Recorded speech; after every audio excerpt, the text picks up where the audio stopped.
बच्ची पे रहम करिए और तमाम तरह से उस परिवार को दिलासा देने का प्रयास किया गया है कि भाई मेडिकल की बात करेंगे वो हम आपका करा देंगे, कहीं और रहना चाहते हैं वो हम आपका करा देंगे। लेकिन मेहंदी का परिवार कोई भी कह सकते हैं ऑफ़र को स्वीकार करने को तैयार नहीं, क्योंकि शरिया कानून यमन में इसका मतलब ये हो जाता है कि अगर आपने हत्या की है तो फिर हत्या के बदले आपकी भी हत्या के ऊपर तमाम तरह के अत्याचार वहाँ पर होने लगते हैं, तमाम तरह की दुश्वारियाँ उनको झेलनी पड़ती, क्योंकि उनका जो पासपोर्ट तक था वो भी जब्त कर लिया गया था। एक तरीके से उनको पूरी तरह से अपने चंगुल में फंसा कर रखा गया था और वो छटपटा रही थी वापस देश आने।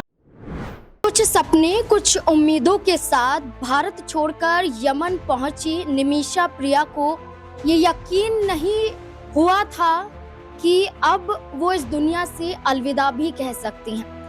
यमन पहुंचने के बाद उनकी उम्मीदें थीं कि वो अपना एक क्लिनिक खोलेंगी, वो एक नई शुरुआत करेंगी और भारत में मौजूद अपने परिवार का भरण पोषण करेंगी। परिवार को सभी सुविधाएं मुहैया कराने के लिए एक जंग, एक लड़ाई यमन में निमिषा प्रिया ने लड़ी, लेकिन इस लड़ाई में वो खुद फंस गई। इस लड़ाई में निमिषा प्रिया सलाखों के पीछे है।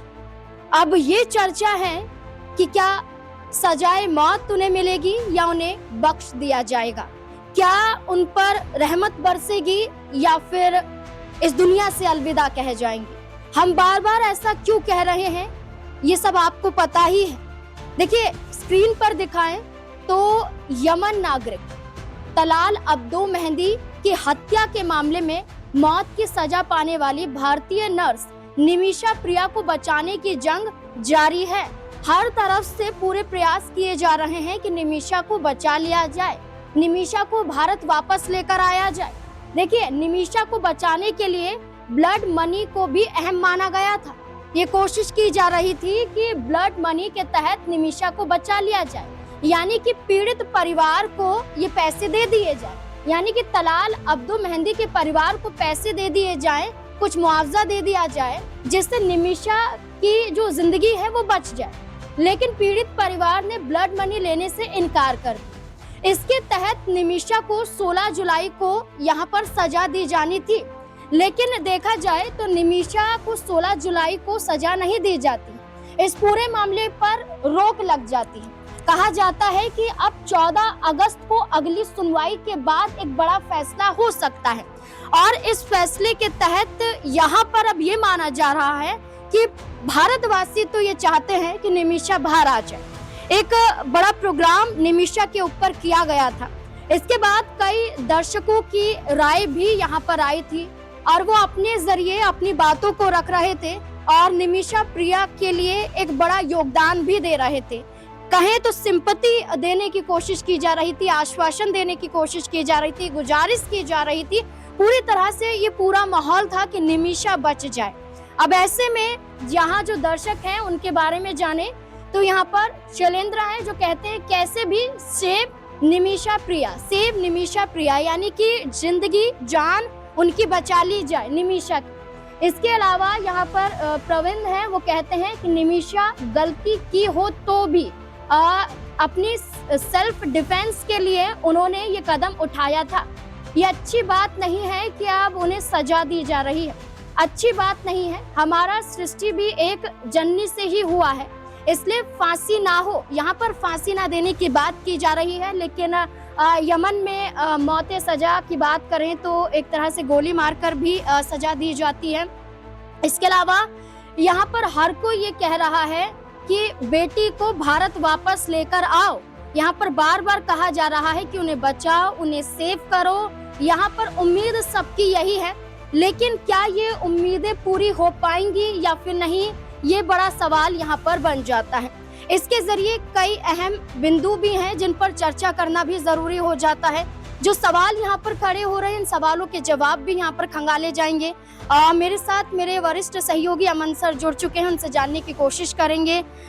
सर कैसे देखते हैं इस पूरे मामले को और अब क्या लगता है कि क्या नया मोड़ इस मामले में आ सकता है? देखिए पहली बात तो ये है कि जिस तरह का ये मामला है बहुत कॉम्प्लिकेटेड है क्योंकि जी। यमन के अंदर हमारा कोई अभी फ़िलहाल दूतावास नहीं है। यमन में लगभग जो ज़्यादातर हिस्सा है वो हुतियों के कब्ज़े में है, इसलिए कोई बहुत कह सकते हैं पहल बात सरकार की तरफ से नहीं हो पा रही है और जो पहल हुई भी है वो एक धार्मिकता के एंगल पे हुई है या ये कहा जाए कि यमन में जो परिवार रहता है मेहंदी का, उनके परिवार को ये कहा गया है कि भाई आप थोड़ा-सा इस बच्ची पे रहम करिए और तमाम तरह से उस परिवार को दिलासा देने का प्रयास किया गया है कि भाई मेडिकल की बात करेंगे वो हम आपका करा देंगे, कहीं और रहना चाहते हैं वो हम आपका करा देंगे। लेकिन मेहंदी का परिवार कोई भी कह सकते हैं ऑफ़र को स्वीकार करने को तैयार नहीं क्योंकि शरिया कानून यमन में इसका मतलब ये हो जाता है कि अगर आपने हत्या की है तो फिर हत्या के बदले आपकी भी हत्या होगी, यानी आपका भी जो सज़ा है वो मौत की सज़ा होगी और ये तमाम जो प्रोसेस है वो यमन में कोई नई बात नहीं है और इस तरह के जो शरिया जिन देशों में लागू है वहाँ पर ये कानून है। लेकिन यहाँ मुश्किल ये हो पा रही कि भारत सरकार चाहकर भी इस पूरे मुद्दे के ऊपर कोई हेल्प या मदद नहीं कर पा रही। अगर निमीशा की बात करें 2008 में यमन पहुँची थी अपना भविष्य संवारने के लिए, 2013-14 तक बड़े अच्छे से उन्होंने काम भी किया। 11 में जब वो भारत लौट कर आती हैं, केरल जाती हैं, वहाँ पर शादी भी होती है, उनकी एक बेटी भी हो जाती है। लेकिन 13-14 के आसपास तक यमन के जो हालात हैं वो ख़राब होने लगते हैं, बिगड़ने लगते हैं और इसी बीच उनके पति, उनकी बेटी वापस केरल लौट जाते हैं और यही वो वक्त होता है जब कह सकते हैं कि मेहंदी के साथ मिलकर यहाँ पर निमिषा एक छोटा क्लिनिक शुरू करते हैं। आई थिंक 14 बेड का कुछ क्लिनिक शुरू करती हैं और दोनों की पार्टनरशिप के साथ ही शुरू होता है। लेकिन उसके बाद कहानी में एक बड़ा मोड़ ये आता है कि निमिषा के ऊपर तमाम तरह के अत्याचार वहाँ पर होने लगते हैं, तमाम तरह की दुश्वारियाँ उनको झेलनी पड़ती क्योंकि उनका जो पासपोर्ट तक था वो भी जब्त कर लिया गया था। एक तरीके से उनको पूरी तरह से अपने चंगुल में फंसा कर रखा गया था और वो छटपटा रही थी वापस देश आने के लिए और उनकी माँ या उनका पूरा परिवार इस उम्मीद में था कि भाई उनकी बेटी वापस आ जाएगी। लेकिन जब ये नहीं हुआ तो आखिरकार निमिषा ने एक ऐसा कदम उठाया जो अपने आप में भयावह था, डरावना था, लेकिन शायद उनको उस समय ये रास्ता बेहतर लगा होगा। उन्होंने मेहंदी को एक इंजेक्शन दे दिया कि भाई अगर वो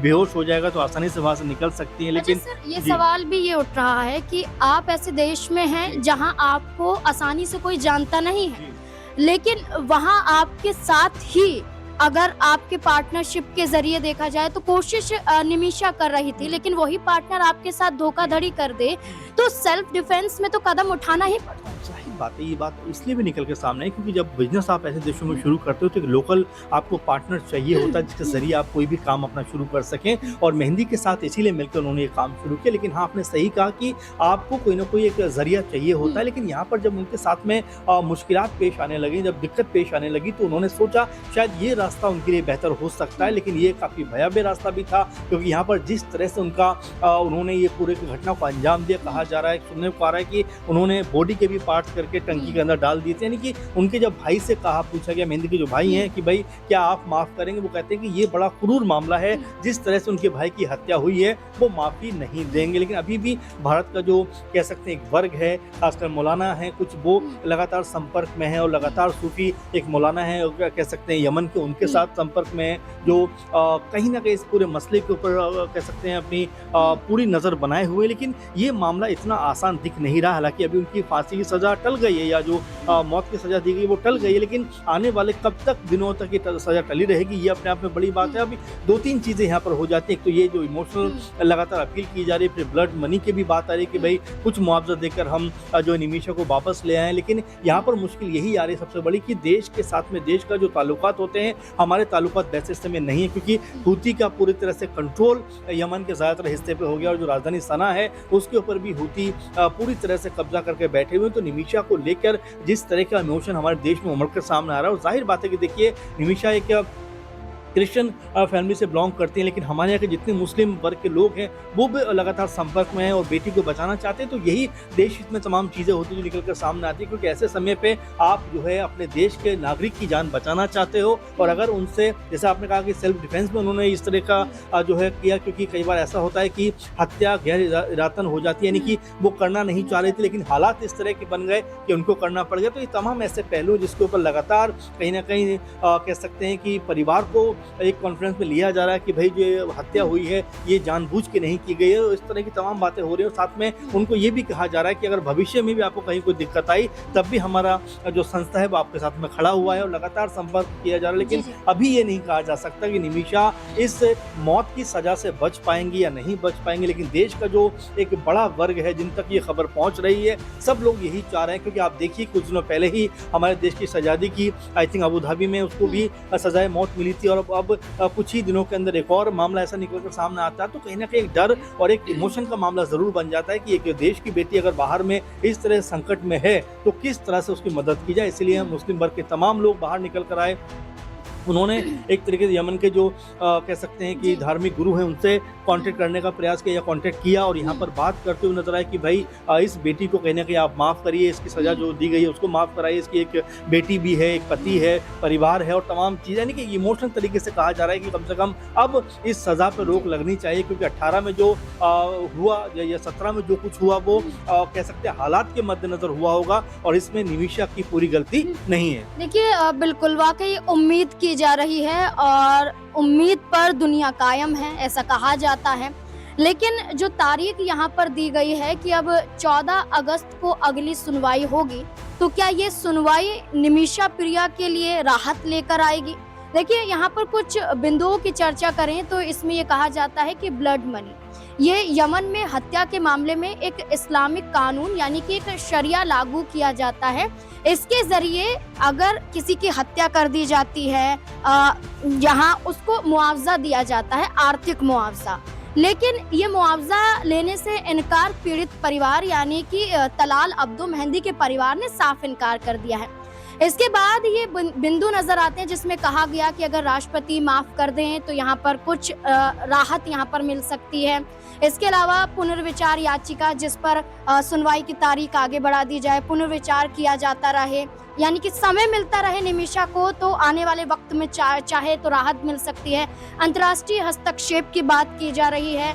यहाँ पर जो मृत्यु दंड की बात की गई है उसे उम्र कैद में बदल दिया जाए, ये भी यहाँ पर एक बिंदु नजर आता है।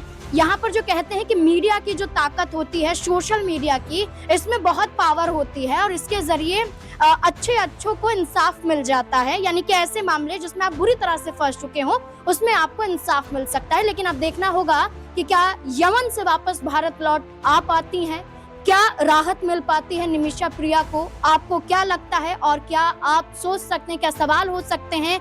जरूर अपनी राय रखें। देखते रहें SPN9 न्यूज़। धन्यवाद।